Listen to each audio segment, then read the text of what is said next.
Hey, welcome to Guitar Knobs, the guitars, gear, noise, and nonsense podcast, hosted today by these knobs. Tony Dudzi, Picardian. Billy Spitfire Unlimited. Rob Chafe, Mad Coming. Rob Chafe. Mad Cow. Yes. Dr. Sunshine himself. I like how you're directing everyone now. You're like, your turn, now your turn. He's like a band you guys leader. are going to just have a face-off. That's what we should do next time. Just Like all- Travolta. Whoever's Cage the match. loudest. Yeah. Hey, everybody, it's me, Todd Novak. Welcome to the Guitar Knobs Podcast. We're thrilled to death that you're listening to our show. We have got a full house. And this ain't all. No. This ain't all? We've got a fantastic guest tonight. Guest, who are you? I am Dom from Footloose Effects.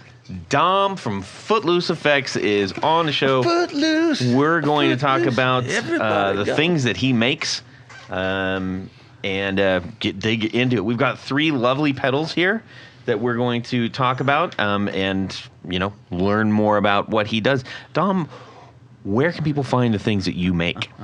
Instagram is my best option. Footloose Effects, at Footloose Effects on Instagram, or Reverb through the Footloose Effects store. Perfect. Ladies and gentlemen, these are really fun pedals to look at too, which is kind of nice. That's personally one of the things that I liked in them, but we'll get into that. There's plenty of time to talk about all that stuff. We have a few things to go over. So Dom, if you wouldn't mind hanging out for a second and, of course, chime in whenever you like. We have an announcement. Yes, 2 announcements actually. Slow on the cue there. Okay, that's so loud. Warm pedals. We are on number 6 of 7. And by the time you hear this, you will have understood that this warm pedal, the ODD, was it ODD? Yeah, it's the ODD drive. Yes, is going to Mr. John Williams. Thank you, John Williams, for hanging out with us for so long, for supporting us, and for being a generally great human out there in the guitar universe. The second thing, and thank you to Warm Audio for providing all these pedals. The other thing I wanted to bring up, our friend Elad Mizrahi, who you hear about every week. Yes. Also founder of Gear Ant, who's going to be on the show again pretty soon, sent us a response to a Would You Rather, and these are always fun. The original Would You Rather from Lantern Manufacturing Show.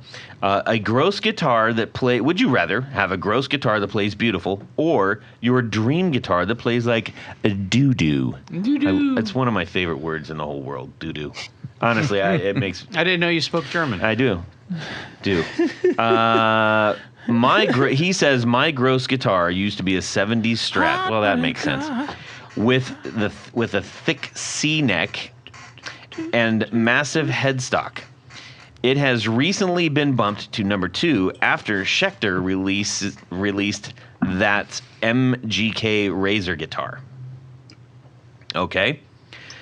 His dream guitar is a Schecter C6 Apocalypse sans Floyd Rose. He said, I'd take the C6 that plays poopy any day of the week. If you have a guitar you love, you'll play it more. You'll write more. You'll be more inspired. I agree with that. What if it feels like there's ketchup all over it? You mean catsup? Either. That's for my Aunt Julie. Okay. Hey, that's it for our announcements. Tony, did you have anything? Not this week. Okay. Rob? Nope. Yeah. No? I don't think Billy? so. Okay, good. All right, let's get on with what's going on in our music world this week. Just a little something from, being a guitar player and enthusiast and all that good stuff. Enthusiast, Tanya, yes. you're going to start us off, then we're going to Yes. check in with Dom. Well, this is a cool thing. In fact, I just finished it up today. I was making a left-handed guard for a Gibson L5 CES. Guy had brought the guard in, and it was pretty deteriorated. These are, bound archtop guards. And he asked if I could install it for him. And I said, yeah, bring the guitar in. Well, this guitar he brings in, I was just like, my jaw dropped. First of all, he brings in a big archtop case that has the original bag around it. So back in the day, they would put an outer bag around the Lifton cases. Really? Yeah. I honestly have never seen never one in seen one person. either, I've seen pictures of them, but yeah, it's like a cloth bag with zippers that goes around the outside of the Lifton case.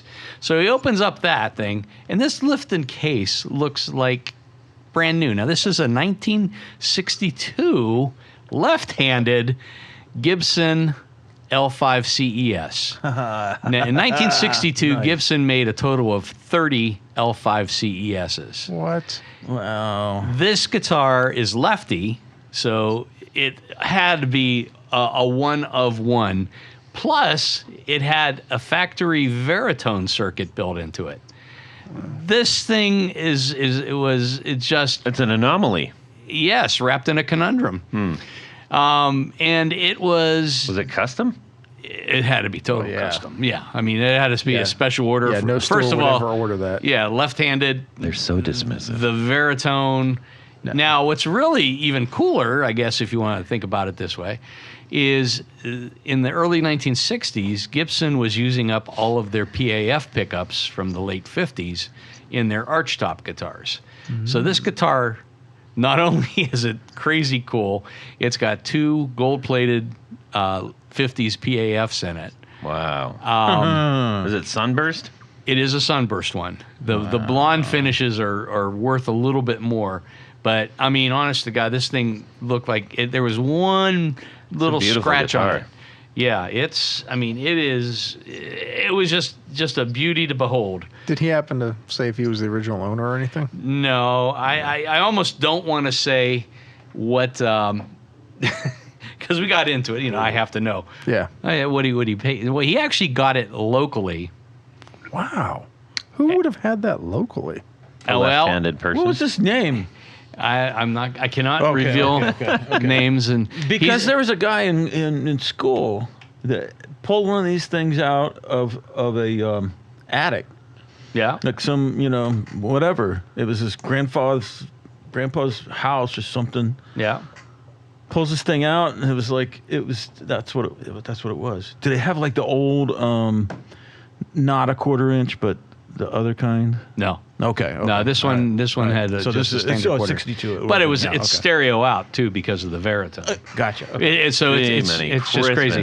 Stereo out, Veritone, left-handed. Nice. It's been played but cared for. Played, but extremely well cared for. Yeah. I will just go on the record as saying, and this I'm just relaying the information this gentleman gave to me. He got this and a 1978 left-handed Les Paul Custom, also sunburst, at a used guitar store that we all know and love for $8,000. Oh, wow. Wow. And I don't want to name the place because I mean this I would estimate is probably a $25,000 to $30,000 guitar by itself. Yeah. Wow. Yeah. The Les Paul was probably a $4,000 to $5,000. It could be a little bit more. It looked to be in really good shape. Had the original chainsaw case and everything. I could completely understand that they would have no idea what that could be. You know what I mean? It takes us 2 seconds to look it up on the internet. They don't have that kind of That's time, what I man. did. Dom, are you looking that up right now? Gibson L5 CES? Yeah. They probably looked at it and said, okay, well, the right-handed one goes for that, so a left-handed, what are we going to get out of this? $1,000? That's probably what they're thinking over there. Crazy, So man. anyhow, but it was just, I mean, to have something like that, and the guy actually because when you glue the guard on, the little block on the back of the guard, it has to sit up overnight. And I said, you're going to have to leave this here. And he said, oh, that's okay. And it's just like, No big deal. Well, it was a big deal to me because I'm freaking out all day, hoping nobody breaks into the shop. You carry insurance for that, right? I do, but They wouldn't be able to find it anyway. Are you kidding me? Well, they probably trip in the back and Gee, many You Christmas. come in break and there'd their be neck. a dead body. Is that the so? Okay, and you here's wouldn't notice for a week. here's the big question. Didn't I just talk about my, getting ripped off of my storage unit? Yeah. All that, blah blah blah. Come on. Yeah. It happens. Really? Yeah. Well, $5,000 worth of PA. We're gonna get into that. Okay. We're gonna get into that. Yeah. Tony, Yes. this is Dom just sent me this question, so I'm going to say it for him. Okay. Is this the most expensive guitar you've had in your shop? Well, maybe in the shop. In the shop, yes. Yeah. Yes. What did you think I was going to say? Well, like that he's ever made a pick guard for. That's what I thought it was going towards. Yeah. Okay, so then let's ask that. It was probably one of Bonamassa's guitars. Probably his 335. Okay. That one's probably worth a lot more. Although there was another one that it was a painted American flag guard on, who was it? Yeah, that was You recent. told us about that. Yeah, I did. Yeah. And now I can't remember. Yeah, good Yeah, job. just go through all the episodes. You'll Yeah, find it. but Joe has all kinds of stuff. Yes. And his stuff is not cheap. No. All right, well, that's a very exciting story. Dom, Yes. do you happen to have any $20,000 guitars laying around in your shop? I don't. I'm much more down market with my Sheraton that I had to wrestle with this weekend. So my wife bought me an Epiphone Sheraton, I don't know, like 10 years ago, and I really love it. But I made a stupid decision and put some terrible pickups in it. Oh. And it was awful with the dental floss and the chopsticks and all the other stuff you have to do. Oh, it's so brutal to put those things in. Yeah, horrible. And when I plugged it in, I was like, yes, actually, no, this sounds worse. And then I guess it doesn't get a lot of love because it's like wrestling a coffee table. It's like not an easy guitar. You have one, right, Todd? I You do. play Sheraton? Yes. What So- color is yours? Mine is black. Oh, I. Yeah, it's kind of sexy and black and gold. It is. But even though it's got this massive body, it's still neck heavy, which I don't understand how that works. So it's Yeah. a guitar that I've had trouble bonding with, but particularly because of the sound of it. So this past weekend, I got a new set of Seymour Duncan Saturday Night Special pickups, which are sort of like moderate output and a little hotter in the bridge. And I went through the horrible wrestling with the chopsticks and the dental floss. And this time it sounded really good, so I was really psyched. Awesome. And I've been playing it loads. That's So, great. yeah, that was a win That's for once. that's awesome. Did you replace any of the other hardware on it? I did. I put a locking. It's a bridge that locks on, but is also a roller bridge because I was having like a little bit of string stickiness. And I think I switched out a couple of the parts, like the switch and stuff, when I did it the first time. But I did a horrible job with the wiring. There's all this stuff hanging out the front of it that kind of looked indecent. So it's pretty now. That's good. And yeah, I'm glad to hear that. That is a gorgeous guitar. yeah, it is. For It's the almost cost, nice. it's like, I don't know. I honestly don't know how that even happened. Yeah, How those are under $1,000. I don't get it. yeah, it's good. All right, Billy. Yeah, okay, so I did have a storage unit that got ripped off. It was PA equipment. Long story short, I had insurance, and I just got my check this week. Perfect. That was awesome. Yay. So keep a Smart list guy to of have all your insurance. stuff and keep the receipts, man. So, And yeah. get the insurance. I can't tell you how many musicians I know have no insurance. Yeah. So anyway, I also just brought in a Fender Music Master. Yes. Picked it up at a used guitar store that we all know and love In love? for $300, and checked it out, and it's a 1965. Shut up. But it didn't have the somebody had sanded off the headstock and refinished the neck. And so I just ordered new decals, and it's going to be Awesome. fixed. That's amazing. Yeah. That's cool. And it's really cool to play. Plays perfectly. That's great. Yeah. Sounds so cool. Yeah. They have no idea what's going on over there. I didn't have to do a thing to it. That's it's amazing. it's like a $900, $1,000 guitar, maybe. 6, 7, 12. Mine was 175. Anyway, yeah. Okay, all right. It's only a 6. That's really cool, man. But anyway, Congratulations. Yeah, thank you. Rob, how about yourself? I have been binging on the Rick Beato podcast. Those have been pretty good.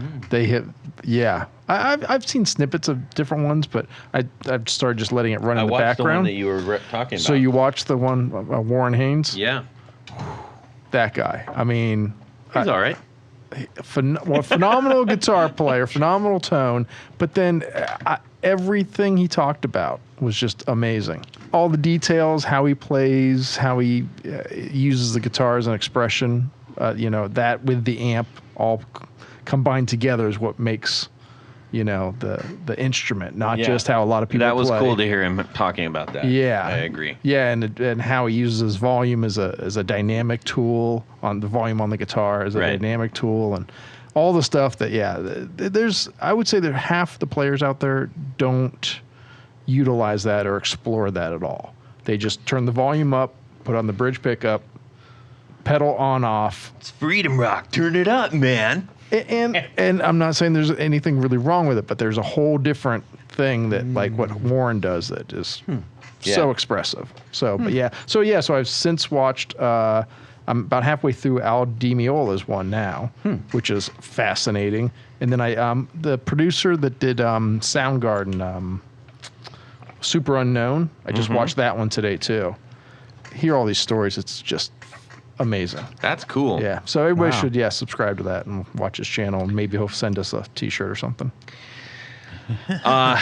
That's a great segue into. Do you have something you need to clear your throat? Well, yes. Actually, What would you like to talk about, Todd? Well, there was two things that actually one that I was coming in with one, but now I got two because you just reminded me of something. Last night I watched a clip of Elton John giving the Rock and Roll Hall of Fame award to Leon Russell. Oh. 70s, 60s, I did not 70s know piano that. dude. Yeah. And I think it was like 2012, something like that. It was a really beautiful, extremely sentimental thing. He played his, I can't remember what the name of the song is, but it's his song, the song, right? Your song. Sure. He doesn't realize that Elton John has like a catalog. Not Elton John. Oh, Leon Russell, okay. when Elton John That went makes through the list much of more who sense. he played, what records he played on, it's ridiculous. Yeah. Was he on the Valentinos? A song for you. No, we That's didn't. what it is. We rejected him. Anyways, but the kicker here is I'm watching this dude play his song, and it's this like big emotional thing. He's a super old dude, and then they cut to John Mayer, and my jaw was on the floor, like I couldn't believe how good he played the accompaniment to Leon Russell's song. I mean, that dang near made me cry. It was so beautiful. John Mayer can play, dude. I mean, people, say what you will. If you guys would just want just a blip, it take you just a couple minutes. Go check out what I was just sharing. It's the Elton John award. I'm not going to help you. Don't look Thanks. at me. I know you never help me. The words Rock and don't Roll come Hall out. of Fame, Leon Russell. It was really amazing. The presentation and award. If you award show. love to hear guitar, it will absolutely knock your socks off. And it was just absolutely Speaking beautiful. of socks, Well, yes, but here's the other big thing that I wanted to share. Okay. Okay. I've mentioned many times how I was having this problem with my hand, okay? And I've gone to several people trying to find out the problem. The issue was I'd be playing live, and after it started after 40 minutes, and then it went down to 30 minutes, and then it went down to and now after 15 minutes, my hand, where my thumb basically connects to my hand, turns it gets really, really swollen to the point where I can't hold the pick. I can't flex my hand. I can't grip anything. And I couldn't figure out what the problem was. I had to play the whole show at the rumba with a claw hand. You're reverting to humans before they had opposable thumbs.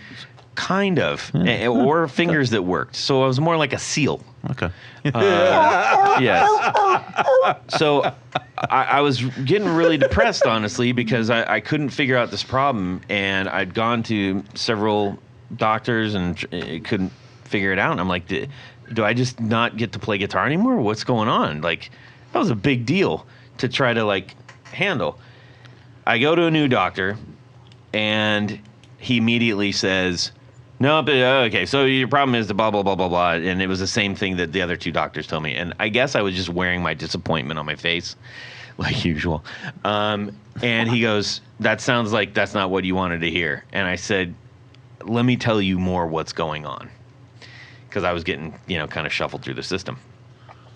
I explained it to him, and he goes, "If it is what I think it is, then that's pretty rare. But I do get 1, maybe 2 a year." This is a super high volume doctor guy.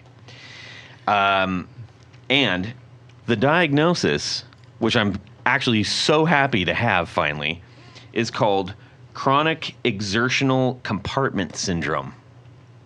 Stop it, Tony. Compartment syndrome, isn't that what people get if they surface from diving too soon? No, that's the bend. That's the bends. So check this out. Check this out. Which is also a really good Radiohead Yes. album. So what it is, for those of you, maybe some of you guys are suffering out there from this, because it Suffering needlessly. Yes, suffering needlessly.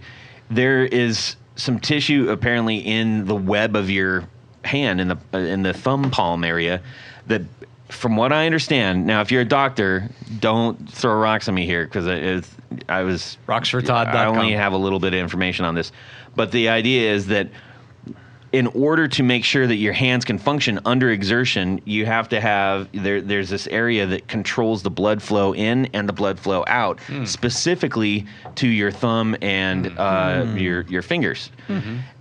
And this one isn't working correctly. So the blood's going in, but it can't go back out. So my hand swells up, and it looks like I got a golf ball inside my hand. I wonder if Viagra would help. I don't know. You tell us. So anyways, I'm just so excited because I get to have surgery, which is a weird thing to say, but the problem is going to be solved. So I'm very, very happy about that. Yes. Cool. And if anybody, if you are having any kind of that problem with your hand where it hurts to hold the pick, or you're losing mobility when you're playing, look up what I just said, which is chronic exertional compartment syndrome. There you go. Todd, How about that? can I go on the record? It's a public PSA. If you need any of that web stuff, I'd be happy to be a donor for you. Oh, do you have a lot extra? I have a lot. Yes. Yeah. Yeah. From under your arm, your tricep area. Wow. So you're going to get surgery on the blood veins or something, the blood vessels? I don't know, but Don't know. they Okay. got to cut into the thumb area and fix it. Anyways, Okay, cool. Dom, Right on. since you asked, I thought I'd share that with you. Yeah, thank you. Thanks for That's asking, great. Dom. Yeah, and you know what? The best part about getting that surgery is I get to use Tour Gear Designs patch cables to then hook up these beautiful pedals that we have in front of us from wow. Footloose Effects. I know. Well, how convenient is that? That is super convenient. Yeah. Uber convenient. All the sizes, I can do them, and it's not going to hurt my hand. It's going So to be you can be a fantastic. stage hand? I could be a stagehand. And you can get everything from A 3-inch gaffer. cables, the 3-inch cables to the super long ones. He's a and- wicked gaffer. Yes. So, Nice. anyways, Tony, welcome to the microphone. Yes. Tell people where they can get the stuff and what they get when they put in the code. Well, Todd, I'm glad you asked, because all you have to do is go over to tourgeardesigns.com, check out all of the lengths and the shapes and all the good stuff that they have to offer. These are flat cables. They're durable cables. They're very affordable cables. Yes. load up your shopping cart. When you get to your shopping cart and you're ready to check out, there's a little box that says coupon code. I want you to type in the guitar knobs. All lowercase, all one word, don't tell anyone. You're going to save an extra 15%. That's correct. And these things are already reasonably priced. You're going to want to get a bunch of them and hook all your cables. If you got top jacks going to side jacks, and if you go to start from one end of your pedal board to get to the other end of the pedal board, Yep. they've got the lengths to do it. And Perfect. we all use them. We all love them. Dom, have you used Tour Gear Designs patch cables by chance? I haven't, but I'm very interested because all my patch cables are disgusting and noisy. So it sounds like a good deal. Not only are these not noisy, they're flat. The actual cable is flat, but the ends are very small. They're literally the Diameter of the size jack. of the jack. Yeah. So if you use these and you need to sneak an extra pedal or two on your board, you can do it. Absolutely. Good idea. Yeah. All right. Thank you to Tour Gear Designs patch cables for sponsoring our 4 on the floor. Tony? Let me get a little bit of this. 1, 2, 3. 4 on the floor. All right. Dom from Footloose Effects. What is your 4 on the floor? All right, my 4 on the floor. I am going to start with a wah, and I am going to choose the Morley Bad Horsey wah. The reason I chose that one is I struggled with Crybabies for a long time. The pedal, not the Don't child. we all? Yeah. Basically, the turning it on and off and making sure that it stayed off, and the little sweep, which wasn't very satisfying, and the kind of loose floppiness, and I could never kind of get to grips with them. Then, I'm being a bit of a Steve Vai fanboy. I'd heard about the Morley, which is his signature pedal, or Right. was back in the 90s. And the two things about it that I thought were really cool. One is that it's switchless, so you just step on it and it works, and then you stop stepping on it and it stops working. And then the second thing is that it's optical, so it doesn't have a pot or a silly bit of string or any of that stuff. It uses an optocouple, and the baffle is under the treadle, whatever that thing, the foot plate. Yes. And when it's got a cutout, so as you use it, it goes through the sweep of the wah very smoothly. And I'm really, really happy with it. The only thing that I found out over time was that it was a little bit polite, especially with high gain sounds. Oh. Must be Canadian. My God. I think it was maybe because Steve Vai at that time was playing a lot of clean stuff with a wah as well as high gain, and maybe it was a bit of a compromise on the range. Yeah. But it was a little polite, and I found some mods that sort of made it a bit ballsier. Are you But talking it, about the volume or the parameter of the sweep? No, the sweep stays the same. The mods just basically fix the tone of it. So instead of it sort of thinning out so much, it's got a little bit more girth to it. Yes. Doesn't sound so good with the clean, but I'm no like funky clean dude. And Yeah. I'm no Corey Wong over here. So I'm very, very pleased with that. But even with mods aside, I think it's a great bit of design. And I must have had that one for about 30 years now, and it's going strong. Do you guys happen to know why they called that the Bad Horsey? I never understood that. It's a song. So he had a song on one of his albums called Bad Horsey, which is it's really cool. He plays like this slide thing, and he does all these horsey sound effects and whinnies and stuff.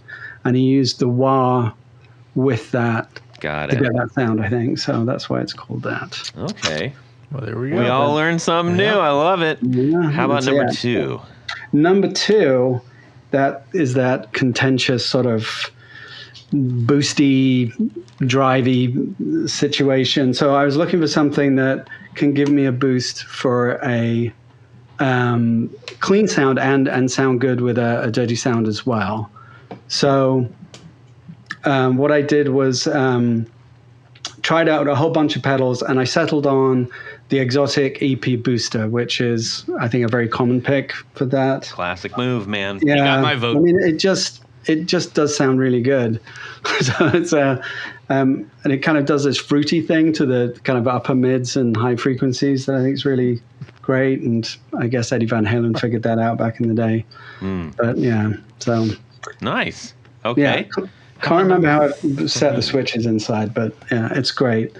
Number 3. Number 3, I wanted some sort of modulation because I really like modulation. And I ended up with the Matthews Effects Conductor Tremolo. Oh, yeah. Nice. Yeah, it's a very cool pedal because it doesn't have, it's tap tempo, even though it's a small format pedal. It's it's a 125 sized pedal. So you put the tap tempo in, it just kind of makes sense, but it has a lot of control over the tone, the output, the divisions, and the shape of the wave as well.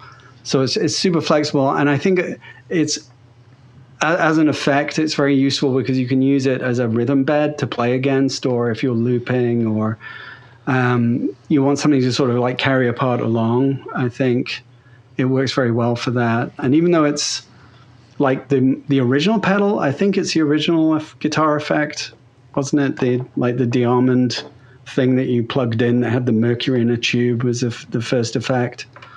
No, I don't know. Tony, you're the aficionado on all things old. Oh, thank you. Was the Diamond Tremolo the very first pedal? I'm not sure. There was. I thought Burns might have had one that was the oil can one. Oh, the oil can delay one. Yeah, I thought that might have been. But I think in terms of early effects, I mean, Maestro's stuff from Gibson was out pretty early too. In fact, on Satisfaction, that's what Keith played through. So that would have been, early 60s. So there were probably some other stuff. But yeah, the Armand probably had... It's kind of like the history of punk. A lot of it started at the same time. Yeah, there's a lot out there. I mean, there were a lot of things, mostly volume kind of pedals that would have come out in the late 50s, maybe even before that. But yeah, it's there's kind of a flip a coin and name out a name, and you're probably half right. Yeah, I think I was mentioning it from the point of view that it's one of those effects that's been around forever, so it seems kind of old and fusty sometimes. But when you hear it in a modern context, and like I think the first time I heard tremolo and it really kind of pricked my ears up was R.E.M's Monster album back in the 90s. And it's sort of in a more modern setting. I was like, I can get into that. What's the frequency, Kenneth? So I definitely think it's a cool effect, and it sort of beat out choruses and flanges and stuff for the modulation. According to some random website, oh boy, quote, in the 1940s, the Armand manufactured the world's first standalone effect, a type of tremolo. Oh, there you go. Thank you, ladies and gentlemen. Thank you. Well done. The odds of me just finding that right away and it not being correct is, pretty slim. And everything on the internet is but that's what I mean. We just truth. used it to back up what we are. Actually, just listened to what you were talking about and popped it up, and Yeah, exactly. it's verifying everything you think is right. Yeah, I'm not on Facebook here. This is like Dom, you mentioned that song off of R.E.M. and I'm with you on that. I think that's the first time that I saw it used in not a classic style use. And we even in my band, we'd have a song where I said, I need that. And that's the effect, not through the entire song, but for effect to stage certain areas of the song. Yeah. And I love the way that turned out. Yeah. Yeah, it's something you like when you go back to, you forget how good it can be. It's just a very cool effect. Indeed. How about number 4? Number 4. Okay, so there's a little bit of a cheat because it's a combination of two effects, but it's the Old Blood Noise Endeavors, which I really love their stuff. I think it's really inspiring and really user-friendly at the same time. And they have a pedal called the Minim, which is a reverb and a delay, which actually replaced the Rever, which is the earlier version, but I think people felt the delay wasn't that great on it. So the Minima is sort of a beefed up version of that, and it sounds really, really good. Yeah. So you can set it up, like just a standard like delay going into a reverb, like a dispatch master or something like that. But it's got this extra function on a second foot switch, which reverses the repeats and actually pops up an extra octave above. So you can have something like pretty sort of nice ambient sound, and then you can knock that foot switch and get this kind of real trippy stuff going on. You can also change the order and run the reverb into the delay to get more sort of industrially stuff. There's stuff that's bonkers. It's. I mean, they do really, really. They're really clever. I love the way that they put their stuff together, and the Rever and the Minim. They're both palindromes, right? Because they go backwards and forwards. Uh-huh. See that's why they get the big money, man. But it's awesome, and the artwork on all of their stuff is great, but particularly the Minim is worth having just because it looks so gorgeous too. But yeah, that would be my 4. Awesome. That's a solid lineup, man. Yeah. We got some new ones on there, which we love doing. Everybody coming in with the same pedals, no fun. Yeah. So thank you for that. Now, speaking of pedals, we have a handful of these special Footloose Effects pedals at our fingertips. We have the Brundle Fly, we have the Fuzzcock, and the Decamont. So thank you for sending those through for us to get some time to get familiar with. Very well. How did you come about getting into pedal building? That's kind of a long, kind of boring story. So just jumping around to kind of highlight, I think it probably started with my granddad, because he was an electrical and electronic engineer for Ford Motor Company in the UK. And I got interested like watching him working on stuff. So he got me this little yellow toolbox with a soldering iron and wire strippers and all that stuff, and taught me how to solder and, heat sink things and, cutting tin wire properly. And that's how I kind of got into it. And then it became like a hobby, but I would have been pretty young. Like I was, 11, 12 when I was messing around with that stuff. So that's how I kind of learned a bit about the sort of techniques involved. But then around that age, that's when I discovered AC/DC and girls and things. So that sort of fell by the wayside. We had this very nerdy electronics club at school, and we go along with our little breadboards and make these like kind of pointless circuits. And it was,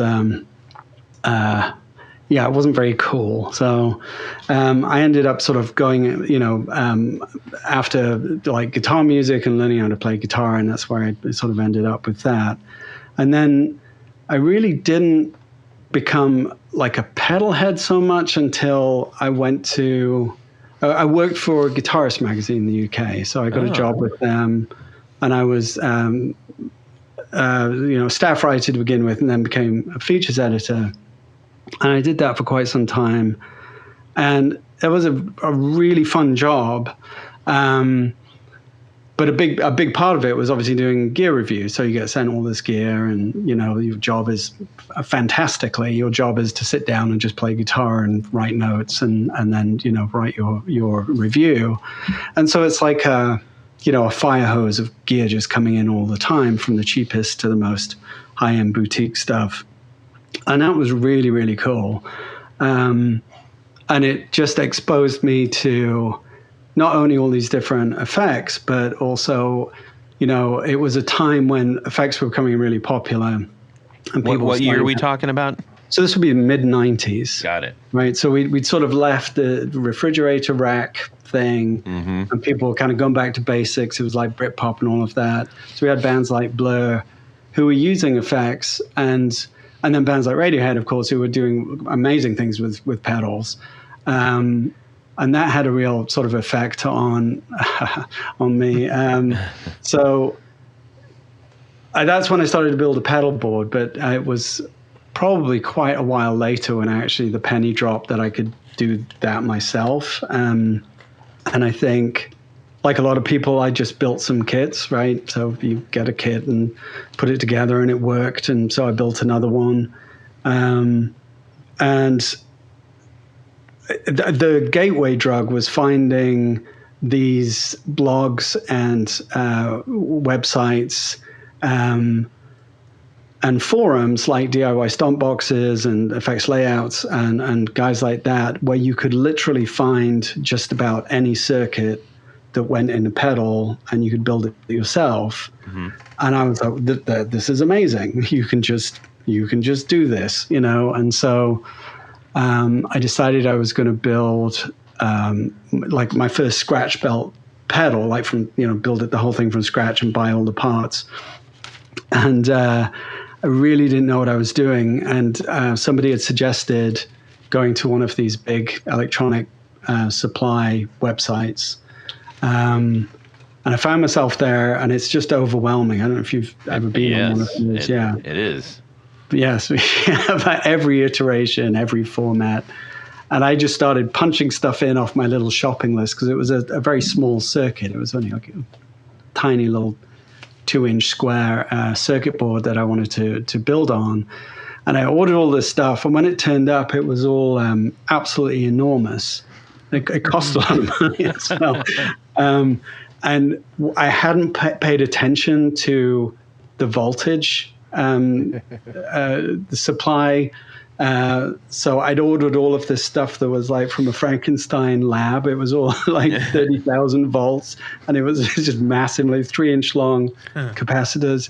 And I was trying to fit them on this little circuit board, and they were all falling off. They couldn't get the back on, and needless to say, it didn't work at all. So, you know, you learn these lessons, and I reordered this stuff, and I got the right stuff, and then it worked. But yeah, discovering those, not just being able to find the circuits and the schematics and layouts and all of that stuff, but the fact that you have a forum where people are really willing to help you, it's amazing. So if you get stuck on something and you just can't figure it out, there'll be this whole crew of people will go to your posting and say, try this, measure this, you know. And I thought that was really, really big for me to get into it. And that's sort of when I started building my own boxes and giving it, you know, putting my brand on it, so to speak. You mentioned where you hail from. Where do you hail from? So kind of jumped around. I was born in Ireland, but I grew up in Newcastle. I was there for a long time. And then London, and then came over to Philly about 25 years ago, something like that. Oh, wow. Okay. Yeah. Now, have you made friends with Champion Lecky? I know Wooly. Yes, I do. Fantastic. He's an awesome dude. Yeah, we're from the same. He's from the same area. Yeah. I grew up in. I didn't get the wonderful accent because I'd lived in Ireland first, so everything just neutralized out to roughly Australian, I think. You get that a lot. Yeah, no, he's awesome, and I love the pedals he makes. He's got a crazy mind, and I love like how his whole character comes through in the stuff that he makes. But he was really supportive of me and helped me out, and you know, gave me some work and gave me some parts to do some prototypes with. It was great. That's awesome. Yeah, he's awesome. Really cool guy. Fantastic. I love that backstory. It's always fun to hear how people got where they are, and I think all of us probably have some old family member that sparked something in us that we didn't maybe know what to do with at the time, but have since capitalized on. That's a common thing, and for sure. Yeah, that's cool. Now, working for you say Guitarist magazine, right? Yes. Yeah. Are you still in any kind of like a writing capacity or?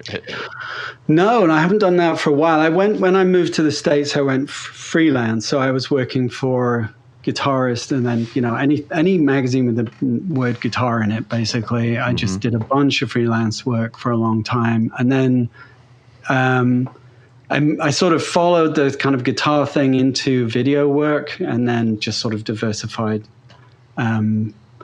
through video and a little bit of music and making, short films and stuff like that. So I kind of jumped around a lot. And then, the pedal thing started during the pandemic, because I was doing video work, just wasn't the thing that you could do.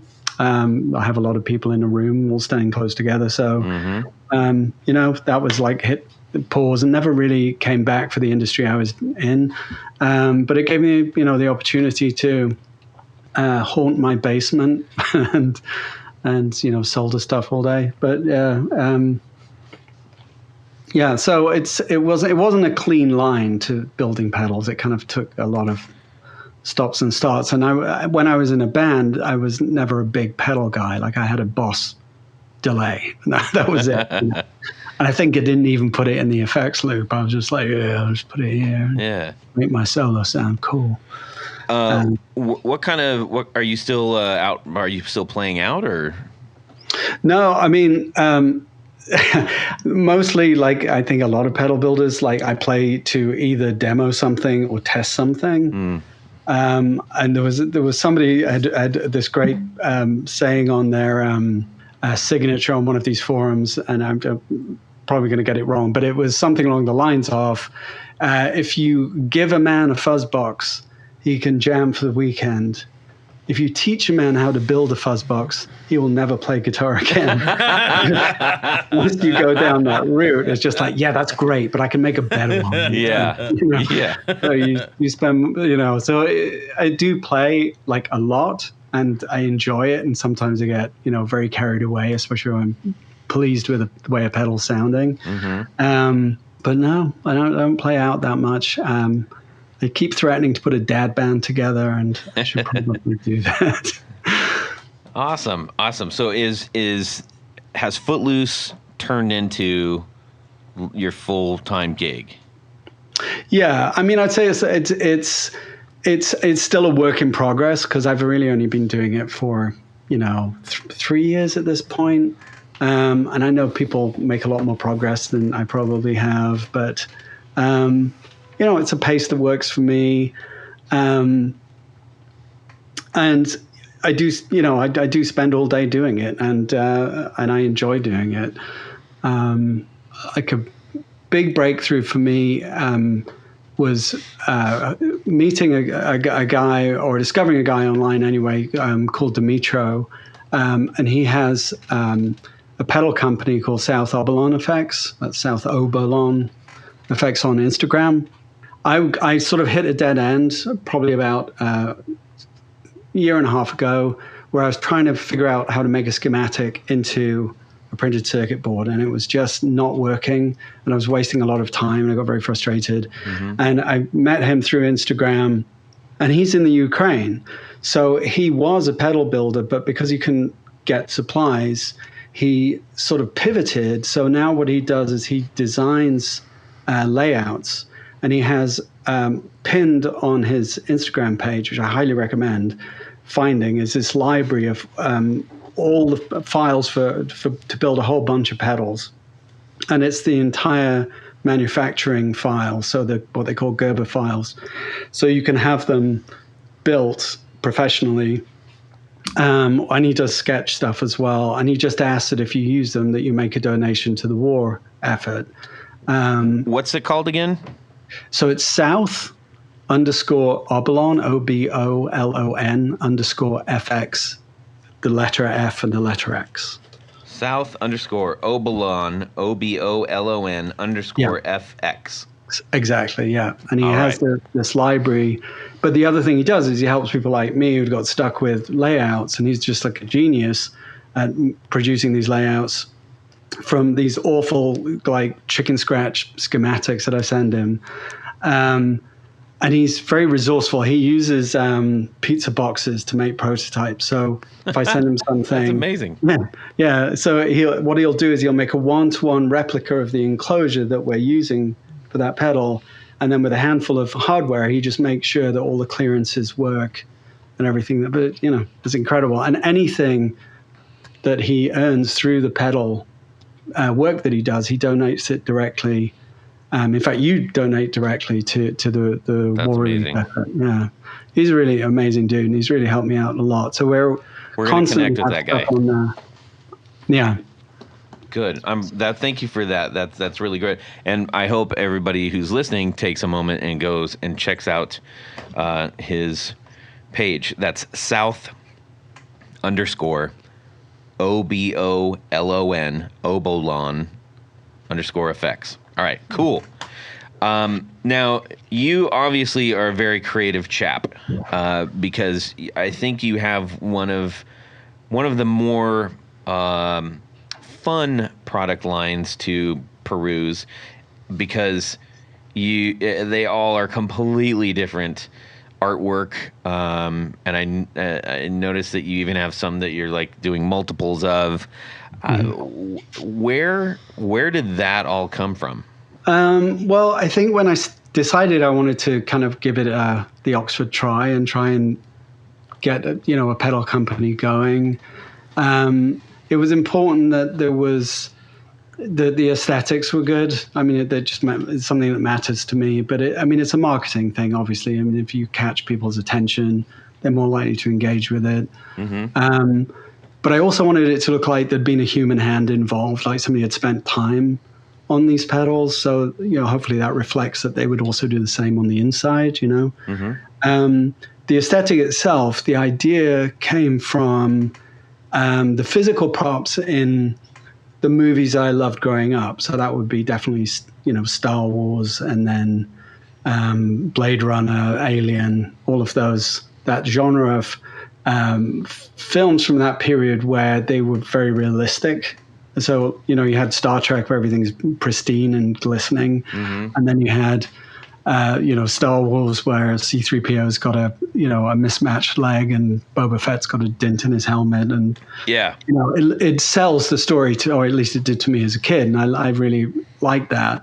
So that's sort of where the idea for the aesthetic came. Not so much that it was kind of beaten up and distressed, but just that it had been used and handled, and that if, Buckaroo Banzai could pull it out of his jacket, it would look right in that setting.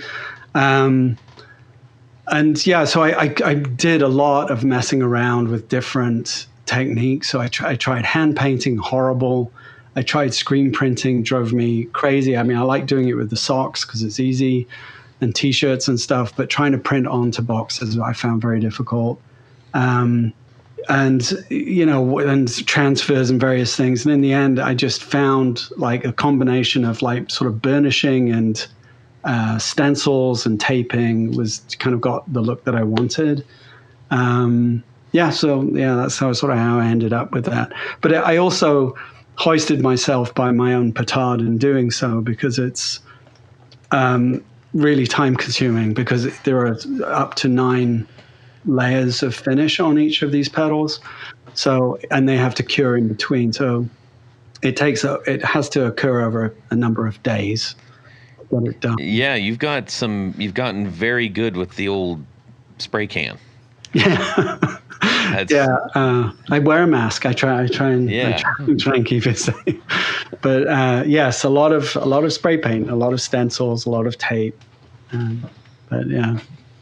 Now, the things that you said about your pedals and how you wanted them to feel, that absolutely resonates with me, and I really appreciated that. Cool. And I was so like, how is he doing this, that, and the other thing on some of these pedals? I loved them, and I love that they have some fun and personality to them. It's clear. It's like you're not making these sacred. No, yeah. I'm curious, and if you want to tell me tell me later. You mentioned the burnishing. Is that like with a wheel, or like how are you?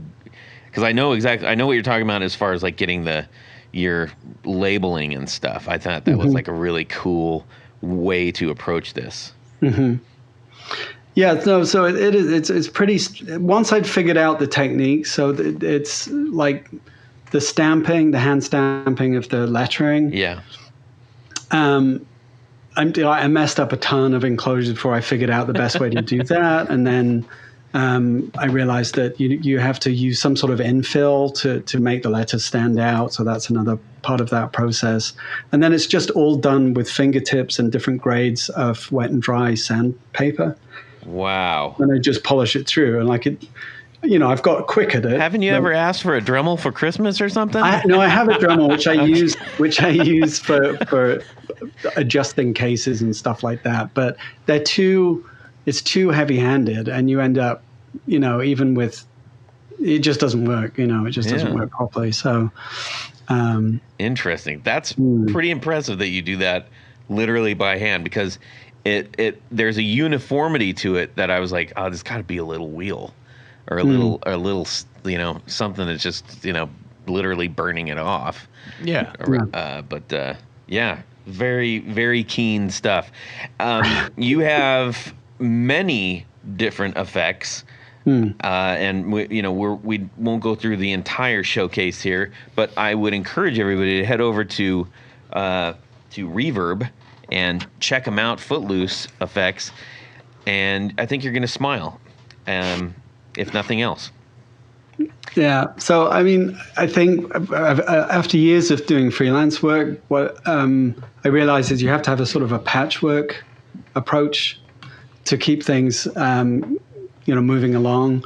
So a lot of what I do, I've got the pedals, like the ones that I sent you, that are, definitely trying to build my own line of original pedals. I get a lot of custom orders where people either want, something very straightforward, like a tube screamer with a clean boost or something. And then I'll get really crazy requests that take you off down these sort of like side quests to figure out these weird old schematics and stuff. Mm-hmm. And then other pedals I'll just build because I'm interested in what they do, or people have asked for them. Like if I go to a guitar show and I'll hear a lot of, have you got any clones? And it's like, yeah, I guess we should build some more of those. But so it's like I said, it's like a patchwork. So the stuff on my Instagram is like literally everything, and it could just be a lot of that stuff is just one-off, and then heads over to Reverb where a lot of it gets sold. That's cool. Well, and I love the fact that you get something that is definitely handmade, that's maybe a completely unique unit because your paint, the way that you handle the graphics on it and everything, and that easy access to a fun piece of custom work too, without having to like interrupt a production line, so to speak. Out of curiosity, what is your favorite pedal that you make? I've really enjoyed the Brundlefly because it was something that I'd been wanting to make for a while, and the concept behind it was to make a pedal that was pretty simple to use. I mean, it's got 6 knobs, 3 switches, but it's just like one foot switch and it does a thing. And so you can set up this complex sound with it that is pulling your sound rhythmically through an optical tremolo and then also dynamically through an envelope filter. And then it has this sort of master section at the top, which is, gain, volume, and tone, which is sort of self-explanatory. But I did want it to be gnarly. Like I did want it to get gainy and crunchy. And so the idea being you could set up any number of kind of interesting textures and just be able to pop that on all at once. Just to highlight a section of a song or a lead tone. It's definitely I enjoy that not an always on for the faint of heart. No, no, it is a bit crazy, but I enjoy it. Like I think if you spend some time with it, especially adjusting the sensitivity, and you can defeat the envelope filter, because it is a strong flavor. But if you spend time with getting it just right, you can get the tremolo to start triggering the envelope filter, and you can get these real kind of interesting squidgy, gloopy noises that I enjoy. Interesting. Is the Brundlefly, is that a real kind of fly? No, it's from the movie The Fly with Jeff Goldblum. Oh.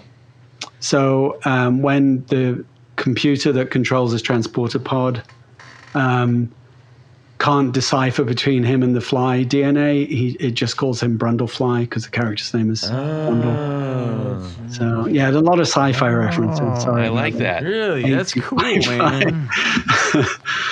My wife and I just started like doing binge watching of sci-fi series. I've never met anybody that was into it as her. Yeah. You know, Except for him. Except for As Dom. me. Yeah, now Dom. Yeah. I'm a binger. Hey man, what are you binging on? Yeah. So yeah, if you have any questions about sci-fi in general, you can ask him. Are all your pedals like movie references? Because you got Footloose, Brundlefly. Yeah, a lot of them are. Especially like this kind of one-off stuff. Like I'll have a lot of fun with those things. It's usually some sort of cryptid or B-movie monster or something like that. Yeah. That's fun.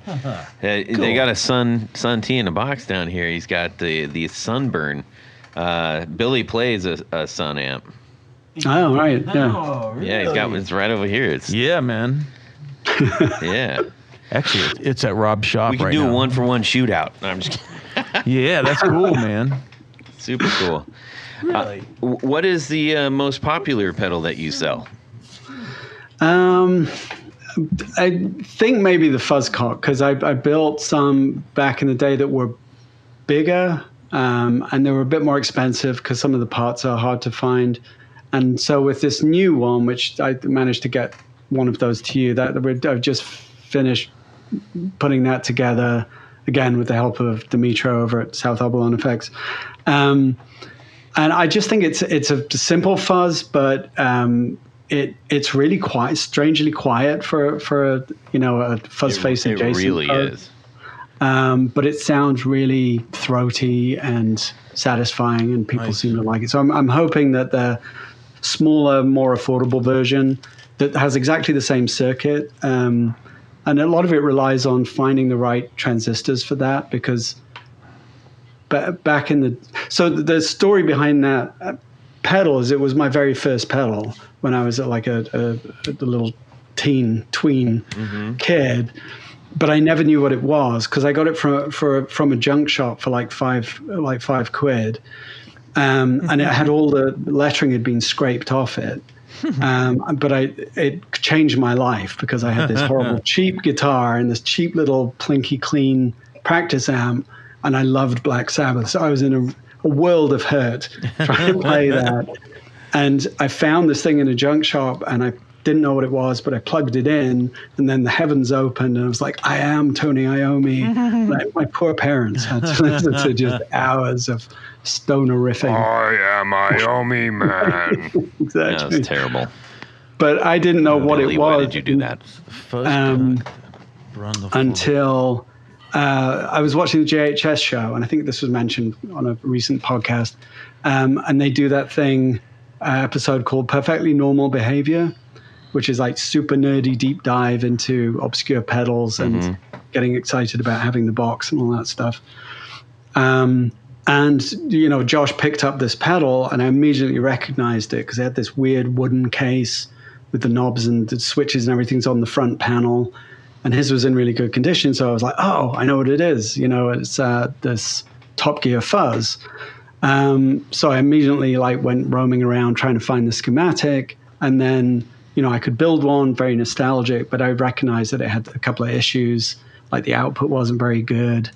And I managed to fix that. And then that's where the Fuzzcock came from. And it was designed by a professor at the Brighton Technological Institute or Brighton College of Technology, one of the two.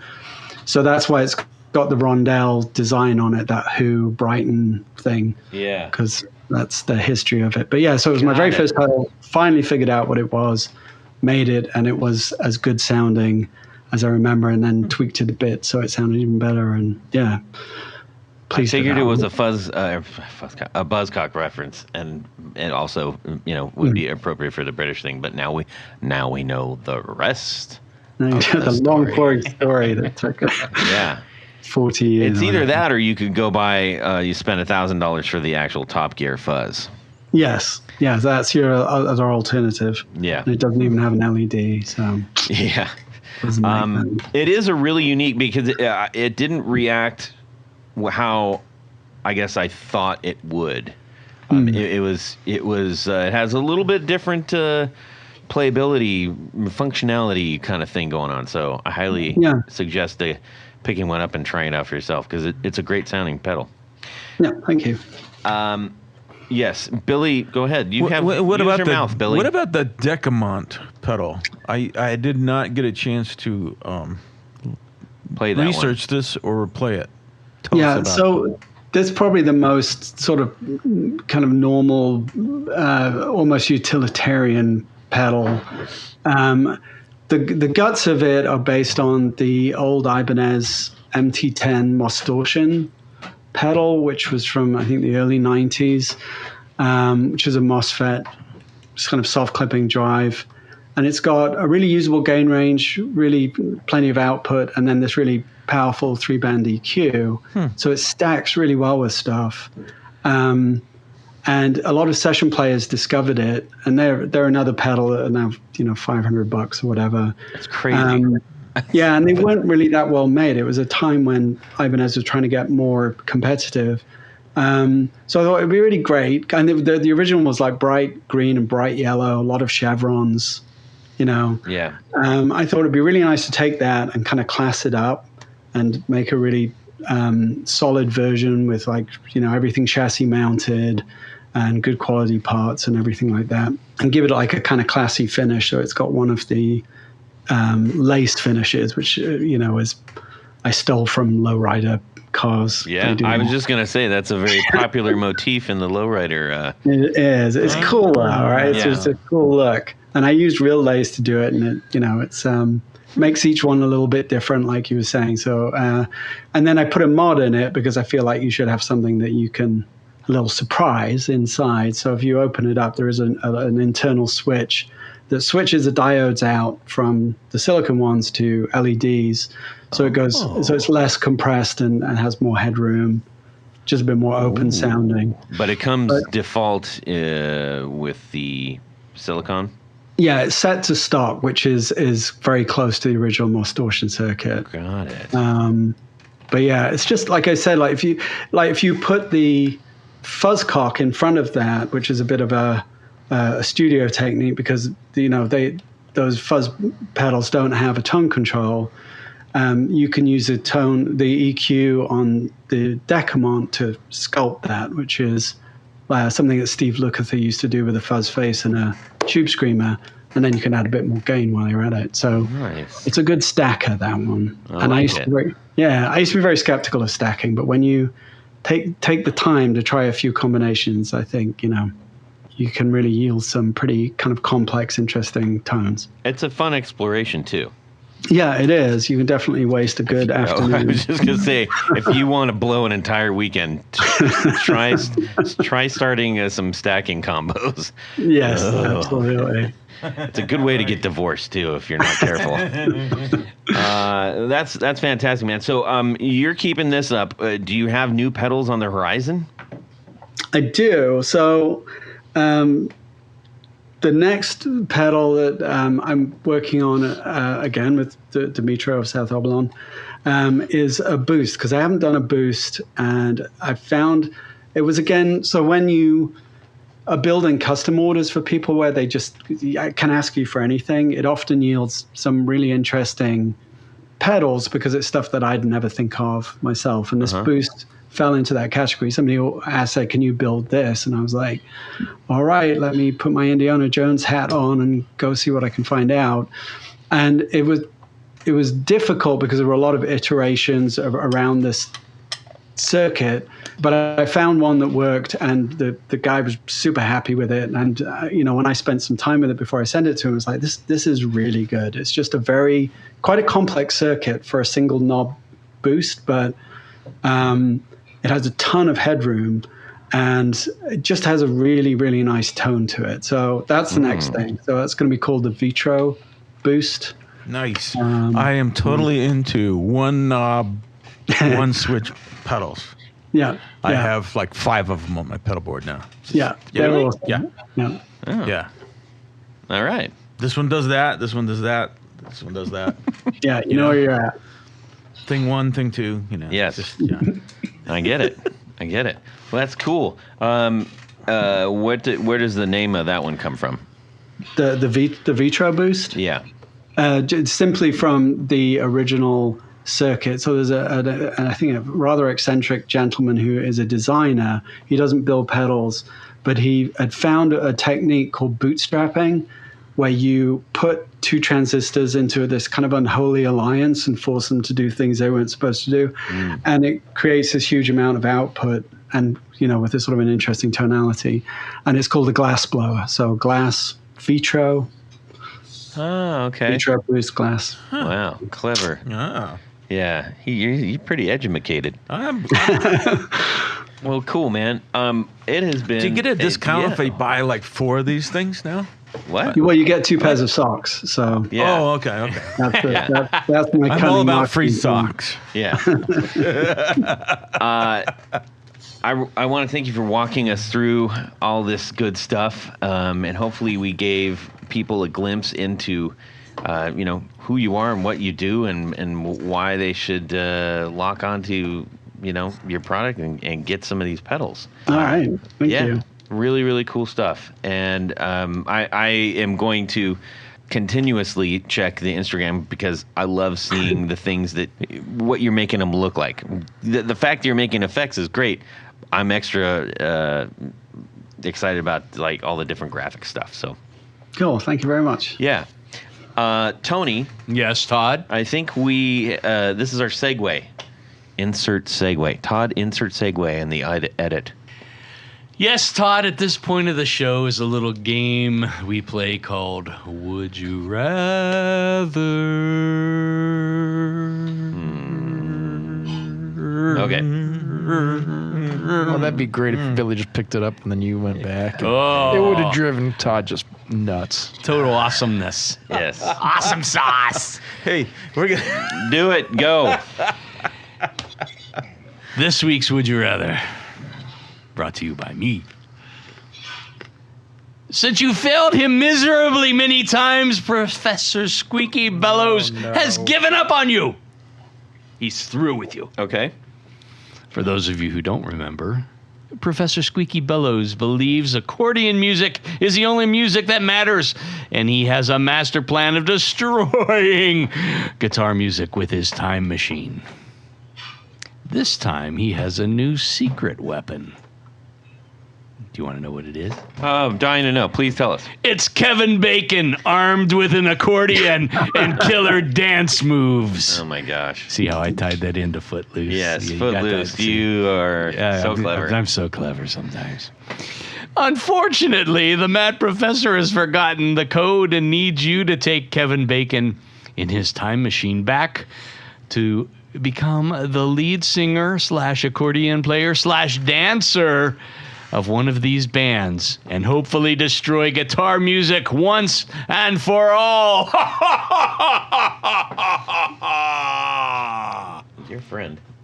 Okay, go ahead. Option 1. Back to 1985 when David Lee Roth split from Van Halen. And then you'll have Kevin Bacon playing accordion, singing, and dancing killer dance moves. Or option 2. Back to 1994 when Kurt Cobain left this mortal coil and left Nirvana without a leader. And bonus for Todd, the Foo Fighters never get put together because of Why is that? I don't. that. Because you hate Dave Grohl. I hate Dave Grohl. Come, keep going. So option 1, replace David Lee Roth in Van Halen. Or replace Kurt Cobain With Kevin Bacon. with Kevin Bacon. Oh, That's beautiful. okay. Yeah, Footloose, man, I love it. All right.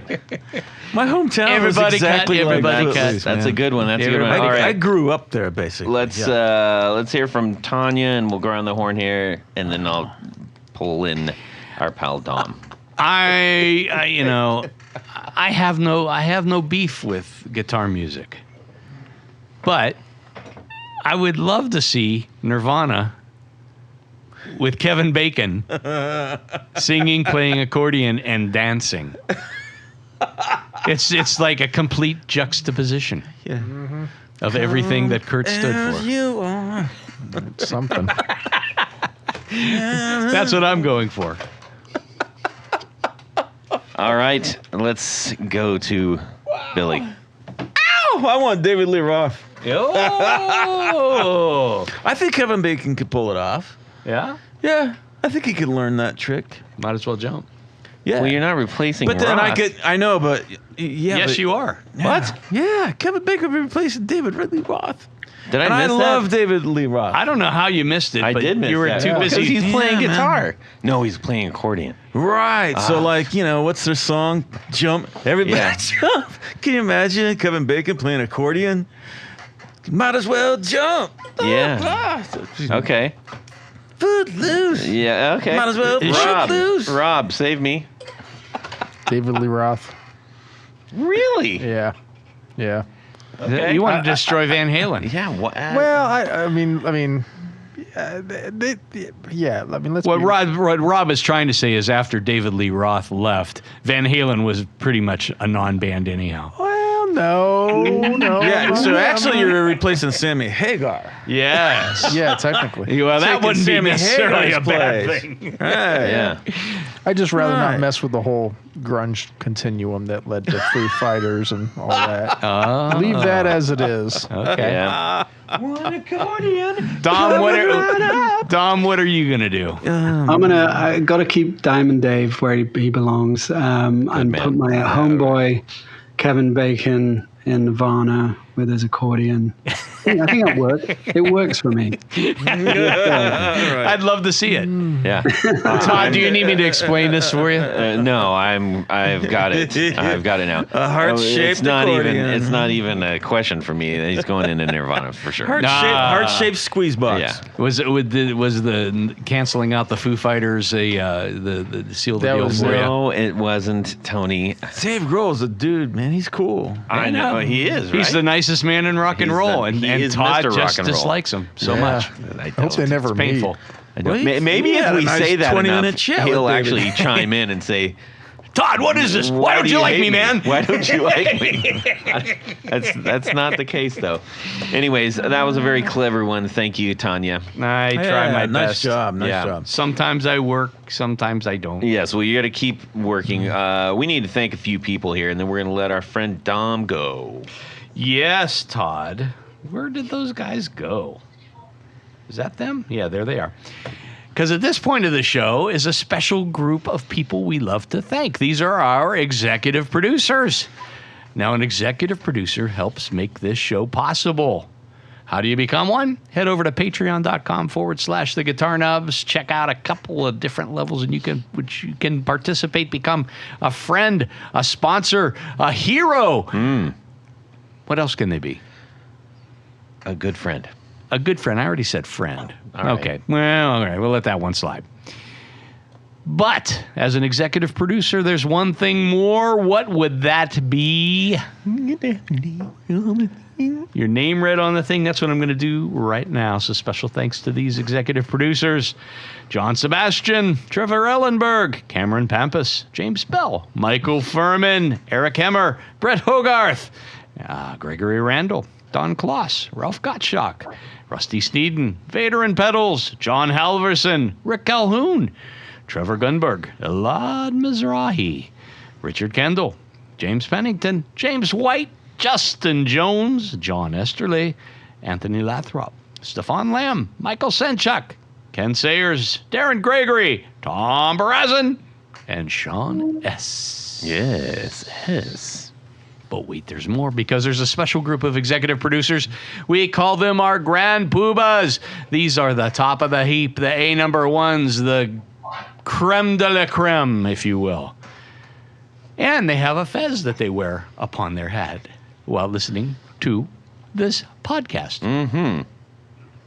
So special thanks to these Grand Poobahs: Adam Johnson, Anthony Gemolero, Billy Spitfire. He's right there. Unlimited. Thank you, Billy. Unlimited Unlimited. or limited.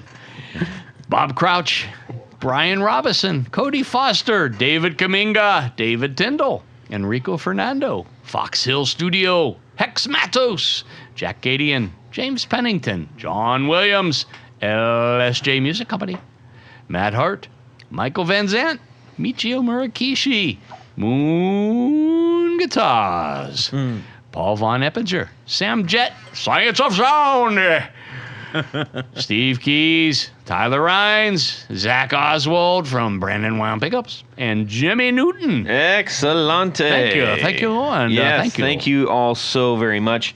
And as a reminder, we got two more one more warm battle giveaway. more. And Oh, we I got forgot more to things. I forgot to mention that Yeah. you automatically become qualified to win. That is correct. Special giveaways. We got have.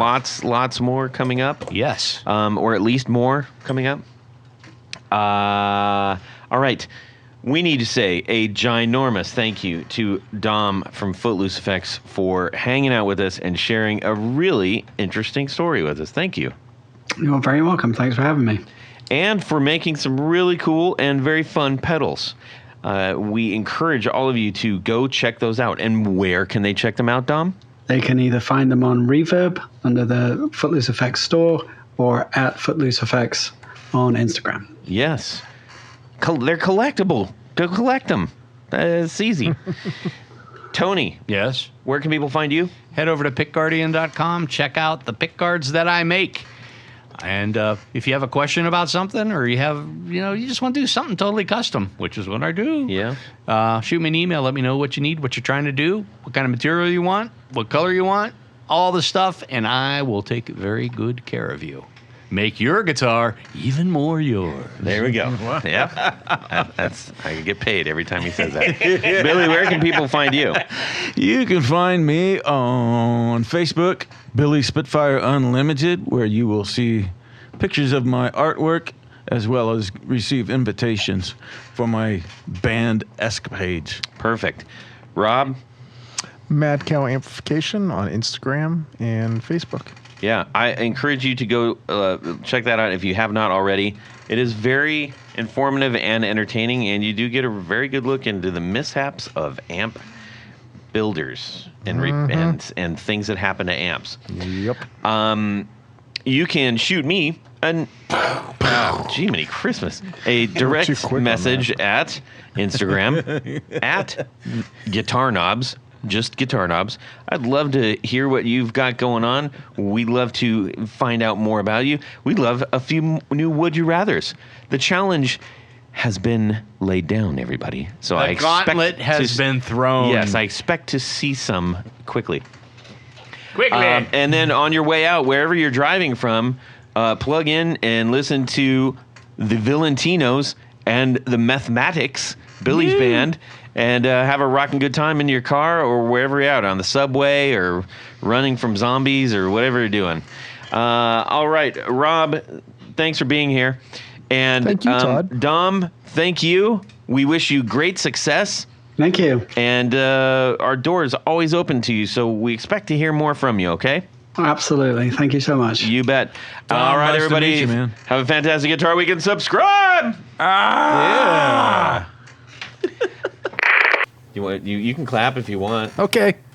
All right. he loves doing He earned a that. paycheck today. Yeah. Okay, go ahead. Right now, Okay. nothing you say will be held against you in a court of law, but we might use it at the end of the show. That's fine. So, hey, Rob. Hi, Rob. Yeah, that's about the face we expect right there. That did it. I know. It's your first podcast, huh, Todd? Yeah. So, Dom, you must have the world's largest collection of tube socks. Signal. That wasn't a very good clap. Yeah, it'll work. It'll work. It doesn't It's gonna work for me. I'm not going back to it. That's fine. I'm in Mount Airy in Philadelphia. So in the Mount Airy section in Philadelphia. We are one by one getting every single Philadelphia-based builder on the show. I love it. Yeah. There's fantastic. there's a bunch of them. This is your last chance to back out of this, Dom. It is. There is a glass of wine and a glass of water, depending on how things go. Philadelphia. Start with the wine. It'll make everything better. Okay. Yes, Oh, do we have a, would you? we do. I sent it to you. Pay attention, Tony. That's what I pay you for. Wait a minute. Where's my check? It's in the mail. Standing next to that crash A symbol. lifelong musician says what? Yeah, but this is not a. I would you realize that now. rather. Yes. Thank you. But I will share this. Yeah, why Okay. don't you share that? I will share it across your face. Wait, Billy, you want to back out? Is it too late for me? All right. Absolute pleasure. Thank you so much. All right. You man. bet. We'll talk soon, bud. okay? Okay. Night, Yeah. Dom. All right, Bye, bye-bye. guys. Cheerio. Good night. Bye. We got a Cheerio out of him. Cheerio! You. And away we go. Well, that's it for these knobs. Please visit our Patreon page at patreon.com/theguitarknobs. Visit our website at theguitarknobs.com for all of our past episodes, 4 on the Floor blog, and other good stuff. You can connect with us on social too at our Facebook page and share your gear and stories on our Facebook group. Also, be sure to check out our Instagram at Guitar Knobs. Catch you next time.